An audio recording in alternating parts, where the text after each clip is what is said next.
হঠাৎই গোলাপি আভায় নতুন এক লুকে ধরা দিয়েছে দুই বাংলার জনপ্রিয় অভিনেত্রী জয়া আহসান।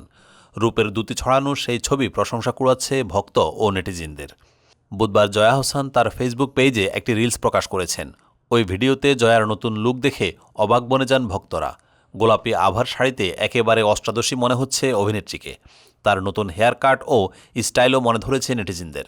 সামাজিক যোগাযোগ মাধ্যমে প্রায় নিজের নতুন নতুন লুক প্রকাশ করে ভক্তদের প্রশংসা কুড়ান জয়া। তবে আগের লুকগুলোর চেয়ে এবারের লুক বেশি নজর কেড়েছে নেটিজেনদের। নতুন লুকে বয়সকে একেবারে তুড়ি মেরে উড়িয়ে দিয়েছেন জয়া। বয়স যেন অভিনেত্রীর কাছে কেবলই একটি সংখ্যা, তা আবারও প্রমাণ করেছেন অভিনেত্রী। এমনই মন্তব্য করছেন ভক্তরা। এবার ঈদুল ফিতরে মুক্তি পাচ্ছে জয়া আহসান অভিনীত প্রথম ওয়েব সিরিজ জিম্মি। আগামী 28শে মার্চ ওটিটি প্ল্যাটফর্ম হইচইতে মুক্তি পাওয়ার কথা রয়েছে এই নতুন ওয়েব সিরিজটির।